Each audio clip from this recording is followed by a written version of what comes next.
जिल्हा परिषद निवडणुका कोणत्याही क्षणी जाहीर होण्याची शक्यता असतानाच कळवंडे गटात राजकीय हालचालींना वेग आलाय। ॲडव्होकेट गीताताई जाधव यांना निवडून आणण्यासाठी समर्थकांकडून व्यापक रणनीती आखली जात असून गाववाडी पातळीवर संघटन मजबूत करण्यावर भर दिला जात आहे। निवडणुका जाहीर होण्यापूर्वीच गाववाडी पातळीवर बैठकींचा सपाटा सुरू झाला असून विकास उर्फ अण्णा जाधव यांना विविध ठिकाणी बैठकींसाठी पाचारण केले जात आहे। जिल्हा परिषदेच्या निवडणुकांसाठी बलाढ्य पक्ष आपापली ताकद वाढवण्याच्या प्रयत्नात असतानाच कळवंडे गटातील नागरिकांकडून ॲडव्होकेट गीताताई जाधव यांना उमेदवारी देण्याची ठोस मागणी पुढे येत आहे। पोसरे, सुतारवाडी आणि बुरटेवाडी येथे झालेल्या बैठकींना उत्स्फूर्त प्रतिसाद लाभला असून लोकांचा सहभाग आणि पाठिंबा लक्षवेधी ठरत आहे। भूतकाळात जे काही घडले ते झाले, मात्र आता आम्ही आमचा निर्णय ठामपणे घेतला आहे असा स्पष्ट आणि ठोस सूर नागरिकांच्या बैठकीतून उमटत आहे। इकडे जा तिकडे जा अशी परिस्थिती निर्माण केली सुतारवाडी आले ना 75 वर्षानंतर आम्ही आता कुठे डोंगरातून पाणी घेऊन आलोय, बरोबर सुतारवाडीत ही परिस्थिती आणली आम्ही। लक्षात घ्या मी काय बोलतो आहे बहिणीनो, ज्यांना डोक्यावर घेऊन नाचलेला ते हरली डोक्यावर 75 वर्ष झाली आम्हाला पाणी आणायला। 75 वर्ष पाणी आणायला म्हणजे इथल्या प्रतिनिधीच्या तुझ्याला इथल्या गोष्टी कळतात, इथल्या आमच्या आया बहिणींचा प्रश्न मांडता येईल, इथं आमच्या वयोवृद्धांचा प्रश्न मांडता येईल, इथं मुलांचा प्रश्न मांडता येईल, इथं विद्यार्थ्यांचा प्रश्न मांडता येईल, इथल्या शाळेचा प्रश्न मांडता येईल। एवढेच नव्हे तर आमच्या आया बहिणी आजही पाण्यासाठी लांब लचक जाऊन रांगातून एप्रिल मे महिन्यामध्ये जी परंपरा ह्या लोकांनी ठेवली ती तोडायची आहे।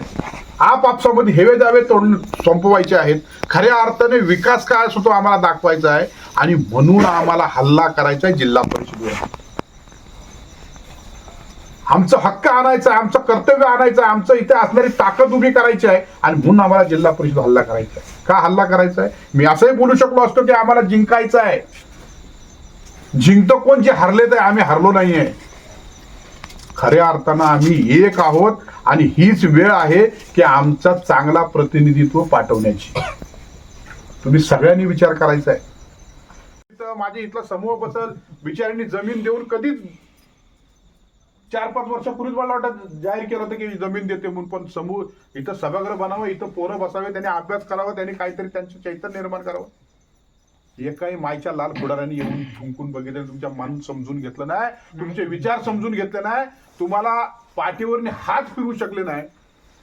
फक्त यायचं सगळे लेंग घालून उतरायचं, मावशी काका नाना करायचं, पाठीवरने हात फिरवायचं, मतदान घ्यायचं, 5 वर्ष सपाट। हे किती वर्ष आम्ही सहन करायचं।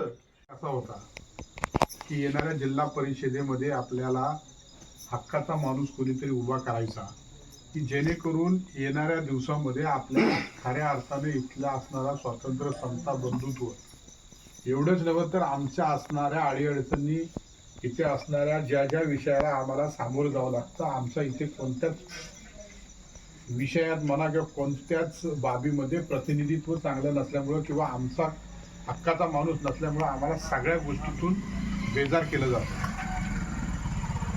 आणि मग त्या निमित्ताने त्यांनी मीटिंग लावली आणि त्या मीटिंगमध्ये अनेक प्रश्न उभे केले। अनेक प्रश्नांची उत्तरं एकच होती, ते किंवा ह्या पद्धतीची परंपरा आम्ही कधी मोडणार, किंवा कुणीतरी आम्हाला सांगायचे की हा माणूस उभा केला आणि त्याला तुम्ही निवडून द्या, निवडून आल्यानंतर त्याने मात्र आमच्या कोणत्याच गोष्टीकडे लक्ष द्यायचं नाही आणि फक्त आम्हाला 5 वर्ष अंधारात, काळोखात आणि आमच्या अडीअडचणी, आमच्या असणाऱ्या लढ्यामध्ये आम्ही आमचाच।